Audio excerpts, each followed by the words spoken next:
Hello everyone, नमस्कार। स्वागत है एक बार फिर से आपका भारतीय एजुकेशन के यूट्यूब चैनल पर, जहां पर हम बात करते हैं एजुकेशन से रिलेटेड सारे टॉपिक्स पे। आपके कमेंट्स बहुत ही ज़्यादा इंपॉर्टेंट होते हैं हमारे लिए, और हम हमेशा कोशिश करते हैं कि आपके कमेंट के बेस पे जो भी वीडियोज़ हैं हम आपके सामने लाते रहें, और जो भी आपकी क्वारीज़ हैं उसको हम सॉल्व करने की कोशिश करें। तो आपके ही कमेंट के बेस पे हम लेके आए हैं वीडियो फिजियोथेरेपी कोर्स के बारे में। इस वीडियो में हम पूरी बात करेंगे फिजियोथेरेपी कोर्स क्या है, फिजियोथेरेपिस्ट कौन होते हैं, फिजियोथेरेपी का इंपॉर्टेंस क्या है, क्या ड्यूरेशन है, क्या एलिजिबिलिटी क्राइटेरिया है, और क्या कैरियर अपॉर्चुनिटीज़ होती हैं फिजियोथेरेपी कोर्स करने के बाद। और ये भी बात करेंगे कि इसमें क्या क्या courses, level of courses available हैं फिजियोथेरेपी में। तो करेंगे ऐसे ही टॉपिक्स पे बात, तो बने रहिए इस चैनल पर। अगर इस चैनल पर नए आए हैं, चैनल को सब्सक्राइब कर लीजिए, क्योंकि ऐसे वीडियोज़ हम आपके लिए लाते रहेंगे। रिक्वेस्ट करता हूँ आप लोगों से कि आप वीडियो को पूरा देखिए। पूरी वीडियो में हम कोशिश करते हैं कि पूरी जानकारी आपको दे दी जाए।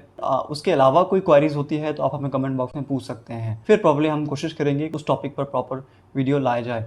तो चलिए इस वीडियो को स्टार्ट करते हैं, जो कि है फिजियोथेरेपी कोर्स के बारे में। सबसे पहला क्वेश्चन हमारा है कि व्हाट इज़ फिजियोथेरेपी। फिर उसके बाद हम जानेंगे व्हाट इज़ फिजियोथेरेपिस्ट। फिजियोथेरेपी और फिजियोथेरेपिस्ट में आप अंदर समझ पा रहे होंगे कि फिजियोथेरेपी क्या है, एक प्रोसेस है जिसके बारे में बात करेंगे। फिजियोथेरेपिस्ट कौन है, जो पर्सन उस चीज़ को परफॉर्म कर रहा है फिजियोथेरेपी को, वो कहलाएगा फिजियोथेरेपिस्ट है। सबसे पहला हमारा डाउट बनता है कि हम फिजियोथेरेपी को क्लियर करें, फिजियोथेरेपी बेसिकली क्या है। तो बेसिकली फिजियोथेरेपी एक ट्रीटमेंट का तरीका है डिजीजेस और इंजरीज का, जिसमें कि एक्सरसाइजेस, लाइट और हीट मसल्स को मसाज करके जो थेरेपीज दी जाती हैं, जो उनको ट्रीटमेंट दिया जाता है, वो फिजियोथेरेपी के अंदर बेसिकली आता है। वो बेसिकली क्या करते हैं, रिस्टोर करते हैं मूवमेंट्स को, फंक्शंस को। जब कोई पर्सन इफेक्टेड हो जाता है इंजरीज या इलनेस और डिसेबिलिटीज़ की वजह से, उसमें क्या होता है, फिजियोथेरेपिस्ट का बहुत ही अहम रोल होता है, क्योंकि वो फिजिकल एक्सरसाइज या फिर दूसरे जो थेरेपीज मेथड्स हैं, जैसे कि इलेक्ट्रोथेरेपी है, आपका SGW है, ये सारे मशीन का नाम होता है, लेज़र थेरेपी है, ये सब क्या है कि इक्विपमेंट्स के नाम होते हैं फिजियोथेरेपी में। तो इन सारे मशीन के द्वारा उनको फिजिकली तरीके से ठीक किया जाता है। बहुत सारे एग्जाम्पल्स हैं, जैसे कि आपने सुना होगा क्रोनिक पेन, जैसे कि 15 ईयर्स 10 ईयर्स से बहुत घुटने में पेन रह रहा है, तो डॉक्टर्स क्या करते हैं, उनको दवाई तो चलता रहता है, लेकिन उनको फिजियोथेरेपी बिल्कुल सजेस्ट करेंगे कि इतने दिन की आपको थेरेपी की ज़रूरत है, इतने दिन थेरेपी लीजिए, तो प्रॉपर तरीके से वो जो क्रोनिक पेन है वो ताकि हील हो पाए। बहुत सारे केसेस में देखा गया अभी कि जितने फ्रैक्चर्स होते हैं, किसी का अगर कोई बोन टूट गया, एक्सरे करते हैं, एक्सरे करने के बाद जो ट्रीटमेंट होता है डॉक्टर देते हैं, लेकिन उसके साथ साथ फिजियोथेरेपी लिखेंगे ही लिखेंगे, ताकि वो प्रॉपर तरीके से क्योर हो जाए वो जो फ्रैक्चर था। वैसे ही प्रेगनेंसीज केसेस में देखा जाता है। प्रेगनेंसी में क्या होता है, जब प्रेगनेंसीज के बाद डॉक्टर का मानना होता है कि कम से कम 10 दिन की थेरेपीज जरूरी है। अल्टीमेटली फिजियोथेरेपिस्ट का बेसिकली काम होता है कि फिजिकल थेरेपीज के जरिए से ट्रीटमेंट और इलनेस को ठीक किया जाए। ये होता है फिजियोथेरेपी में। फिजियोथेरेपी में कोई मेडिसिन यूज की जाते हैं कभी कभी, लेकिन मेनली फिजिकल थेरेपीज और जितने भी इक्विपमेंट्स हैं जो फिजियोथेरेपी में यूज किए जाते हैं, उनके थ्रू पेशेंट को ट्रीटमेंट दिया जाता है। तो ये है बेसिकली फिजियोथेरेपी के बारे में। Who are physiotherapist. फिजियोथेरेपिस्ट कौन होते हैं, जो फिजियोथेरेपी परफॉर्म कर रहे होते हैं, वो कहलाते हैं फिजियोथेरेपिस्ट। अब हमने समझ लिया फिजियोथेरेपी क्या है, फिजियोथेरेपिस्ट कौन है। अब हम बात करते हैं कि कौन कौन ये कोर्स कर सकते हैं। एक स्टूडेंट जिन्होंने 12th में साइंस PCB लेकर के 12th किया हो अपना, तो वो बैचलर के लिए जा सकते हैं, जिसमें कि बैचलर लेवल का कोर्स होता है, बैचलर इन फिजियोथेरेपी, जिसको BPT के नाम से जानते हैं हम। ये बेसिकली 4 ईयर्स का कोर्स होता है, प्लस 6 मंथ का इंटर्नशिप होता है एक रिकॉग्नाइज्ड हॉस्पिटल में। 4 साल आपको पढ़ाई करनी है और 6 महीने का आपका इंटर्नशिप होगा एक रिकॉग्नाइज्ड हॉस्पिटल में, जिसके थ्रू आप पूरे कोर्स को कंप्लीट करेंगे। वैसे ही एक होता है डिप्लोमा इन फिजियोथेरेपी, जिसको कि 10th 12th के बाद किया जा सकता है। बहुत सारे इंस्टीट्यूशंस हैं जो कि 10th बेस पे डिप्लोमा कोर्स प्रोवाइड करते हैं फिजियोथेरेपी में, आपको मौका देते हैं कि आप 10th बेस पे भी फिजियोथेरेपी में एंट्री कर सकते हैं। बाकी 12th में साइंस जिनके पास है वो डायरेक्टली बैचलर के लिए जाएंगे, डिप्लोमा का ऑप्शन है ही नहीं। डिप्लोमा क्यों करेंगे जब आपके पास 12th में साइंस है। तो इस तरीके से होता है डिप्लोमा और बैचलर। डिप्लोमा 2 ईयर्स का होता है और जो बैचलर होता है वो 4 ईयर्स का होता है। मैंने बताया बैचलर में अब इंटर्नशिप है, डिप्लोमा में भी इंटर्नशिप उस तरीके से होता है।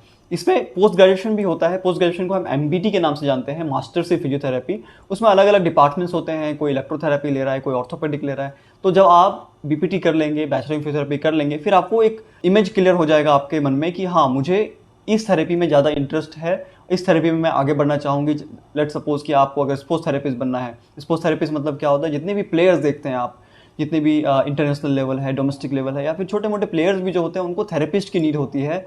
हर एक जगह पर फिजियोथेरेपिस्ट होते हैं, ताकि अगर कोई मिस हैपनिंग हुई, चोक आ गया, या फिर किसी भी तरीके का उनको रन करने में दिक्कत आ रही है, या फिर किसी भी एथलीट को कुछ भी परफॉर्म करने में दिक्कत आ रही है, तो फिजियोथेरेपिस्ट वहाँ पे हेल्प करते हैं उनकी पूरी एक्सरसाइज के थ्रू, ताकि वो प्रॉपर तरीके से रिकवर कर पाए।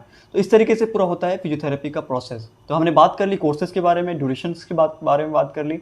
अब हम बात करते हैं कैरियर अपॉर्चुनिटीज़ के बारे में। कैरियर अपॉर्चुनिटीज़ क्या क्या है आप फिजियोथेरेपी कोर्स करने के बाद।